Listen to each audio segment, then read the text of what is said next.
기아 타이거즈의 충격적인 대형 신호가 울려 퍼졌습니다.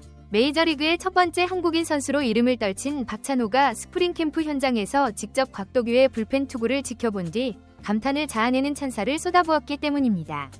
과거 어깨춤 와인드업으로 화제를 모았던 저한 투수 곽도규가 이제는 완전히 새로운 투구 스타일과 구종조합으로 힘까지 더했다는 사실에 박찬호는 아낌없는 칭찬을 보냈습니다.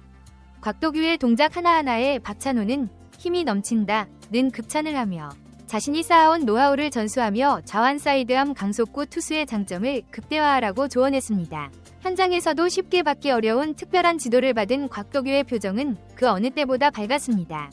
이미 2024 시즌 71경기에 출전해 평균 자책점 3.56으로 팀의 통합 우승을 이끈 이 젊은 투수가 2025년에는 확실한 필승조로 거듭날 것이라는 기대가 높아지고 있습니다. 기존에는 주자 유무에 상관없이 큰 와인드업과 어깨춤 동작으로 매력을 뽐냈던 그는 이제 힘과 제구 안정성을 동시에 잡는 새로운 투구 스타일로 변신했고, 박찬호는 투수가 어떻게 힘을 사용하고 어떤 계획으로 훈련하는지가 중요하다며 칭찬을 아끼지 않았습니다. 데뷔 첫해 평균 자책점 8.49로 부진했던 곽도규가 2년차인 2024년에 완전히 다른 선수로 변신해 팀의 우승을 이끌었습니다. 이제 한국의 특급 투수가 극찬한 슬라이더, 커브, 그리고 새롭게 추가한 커터까지 불펜에 필요한 모든 무기를 갖춘 곽도규가 드디어 2025 시즌 진정한 괴물로 등극할 것이라는 팬들의 기대가 점점 현실로 다가오고 있습니다. 관련 내용을 자세히 정리해드리겠습니다. 기아 타이거즈의 2025 시즌 스프링 캠프가 진행된 미국 캘리포니아주 어바인 그레이트 파크 베이스볼 컴플렉스에 뜻밖의 손님이 방문했습니다. 바로 한국 메이저리거 1호로 명성을 떨친 박찬호입니다. 지난 시즌 기아 타이거즈의 통합 우승을 축하하며 이 감독의 초대를 받아들인 박찬호는 지난 4일 직접 캠프를 찾아 심재학 단장, 이범호 감독 등 코칭 스태프와 대화를 나누었고, 잠시 후 불펜 투구를 진행하던 후배들의 투구를 유심히 지켜보았습니다. 특히 그의 시선을 사로잡은 투수가 바로 곽도규였습니다. 그는 2023 KBO 신인 드래프트 5라운드 출신으로 데뷔 때부터 왼손 3쿼터 사이드암으로 주목받았으며 3쿼터 특유의 낮은 릴리스 포인트와 다양한 변화구에 독특한 어깨춤 와인드업을 보여준 이색 투수입니다. 박찬호는 곽도규가 불펜에서 던지는 모습을 본 뒤 힘이 상당하다며 놀라워했습니다. 사실 곽도규의 힘은 단순히 공의 속도만을 말하는 것이 아니었습니다. 평균 구속이 147km를 넘나드는 강속구가 기본이고 상황에 따라 최고 152km를 기록하는 폭발적인 공을 던지며 낮은 투구 각도로 인해 좌타자에게 큰 위협이 되고 우타자 역시 체인지업과 포크볼로 당황하게 만듭니다. 실제로 곽도규는 2024 시즌 71경기에 등판해 55.2이닝을 소화하며 4승 2패 2세이브 16홀드에 평균 자책점 3.56을 기록했습니다. 데뷔 첫 해인 2023년에는 14경기에서 평균 자책점 8.49라는 초라한 성적을 기록했지만 2년차에 극적인 변신에 성공한 셈이었습니다. 이런 성과의 배경에는 어깨춤을 포기한 과감한 선택이 있었습니다. 입단 초 곽도규는 투구 전 양 어깨를 번갈아 흔드는 동작, 이른바 어깨춤 와인드업으로 주목받았습니다.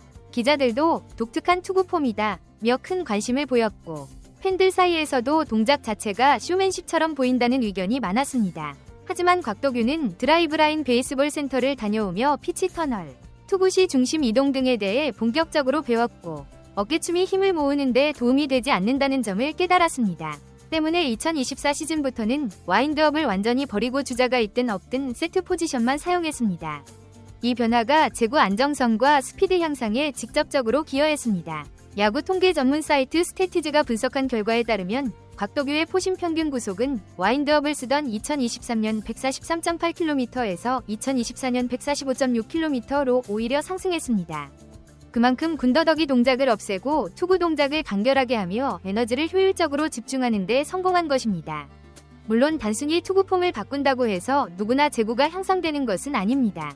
곽도규가 2024 시즌 71경기에 등판해 팀 불펜진의 중요한 축을 담당할 수 있었던 것은 수많은 반복 훈련과 코칭 스태프의 세심한 조언 덕분이었습니다. 와인드업에서 새 포지션으로 전환하며 어깨춤을 없애는 과정에서 장점까지 이룰 수 있다는 우려도 있었지만 결과적으로 곽도규는 기존의 강력한 힘을 유지하면서도 스트라이크 존을 공략하는 능력까지 끌어올렸습니다. 그 결과 기아는 빈틈없는 불펜 진용을 갖추게 되었고 2024년 한국 시리즈에서도 곽도규가 4경기에 등판해 혼자 1승을 따내는 맹활약을 펼쳤습니다. 평균 자책점 0이라는 놀라운 성적은 곽도교가 단순한 신인 투수가 아님을 증명하는 상징적인 장면이었습니다. 이렇게 급부상한 곽도규는 연봉에서도 보상을 받았습니다. 2024 시즌 활약 후 3.300만 원이었던 연봉이 단숨에 1억 2천만 원으로 뛰었습니다. 가파른 상승 곡선의 곽도규 스스로도 생각만 해도 웃음이 나오는 금액이라고 고백할 정도였습니다. 그러나 단순히 높은 연봉에 만족할 생각은 없었습니다. 그는 동기부여가 확실히 됐다. 2025 시즌에는 작년보다 더 많은 이닝을 소화해서 팀의 2연패에 기여하고 싶다고 각오를 밝혔습니다. 실제로 디펜딩 챔피언으로서 기아 타이거즈는 2연패에 도전하는 큰 과제를 안고 있습니다. 장현식이 LG 트윈스로 떠났지만 대신 조상우가 새롭게 합류했고 전상현, 정혜영 등과 함께 불펜 라인을 더욱 견고히 다지고 있습니다. 곽도규는 다른 중간계 투진과 함께 6회부터 8회까지 어떤 상황에서도 나갈 준비가 되어 있다. 그 말에 자신을 확실한 필승조 멤버로 여기고 있음을 드러내기도 했습니다. 여기에 곽도규는 2025 시즌을 준비하며 또 하나의 변화를 시도하고 있습니다. 바로 과거에 던졌던 커터를 다시 꺼낸 것입니다. 2024년 전반기에는 데이터 분석 결과 커브가 더욱 효과적이라는 결론이 나와 커터 사용을 최대한 자제했지만 추가 무기가 하나 더 있으면 좋겠다는 판단에 따라 다시 커터를 장착한다고 합니다. 곽도규는 데이터 파트와 많은 이야기를 나눴다. 타자들이 불리하게 느낄 만한 다양한 구종을 준비하면 훨씬 더 재미있는 승부를 펼칠 수 있을 것 같다. 커터를 다시 던지면 타자들이 고려해야 할 변수가 하나 늘어난다는 점이 가장 크게 다가온다고 설명했습니다. 이미 포심과 투심, 슬라이더, 커브, 체인지업, 포크볼 등 상황에 따라 다양하게 던지는 그가 한층 예리해진 커터를 추가한다면 반대손 타자를 상대로도 더욱 강력한 공략이 가능해질 전망입니다. 물론 2024 시즌 기준으로 우타자 상대 OPS가 좌타자에 비해 높았다는 문제점도 있었습니다. 투심과 슬라이더 중심의 투구 패턴이 반대손 타자를 제압하는 데는 다소 불리하게 작용했기 때문입니다. 하지만 새로 합류하는 커터와 기존 포크볼, 체인지업을 조합한다면 결정구 선택폭이 넓어져 이러한 약점을 보완할 수 있을 것으로 보입니다. 게다가 ABS 시스템의 확대는 낮은 코스 공략을 선호하는 곽도규에게는 호재로 작용할 수 있습니다. 제대로 각도만 만들어낼 수 있다면 커터와 커브를 모두 낮은 코스로 날려 타자들이 좀처럼 공략하지 못하도록 유도할 수 있습니다. 박찬호가 직접 타자들이 치기 어려운 스팟을 정확하게 찾아 반복적으로 공을 던지는 훈련이 가장 중요하다고 조언한 것도 이와 같은 맥락입니다. 요즘에는 빅데이터를 활용해 투수가 타자의 약점을 찾아 공략할 수 있고 반대로 타자도 투수를 분석해 대응 전략을 세웁니다.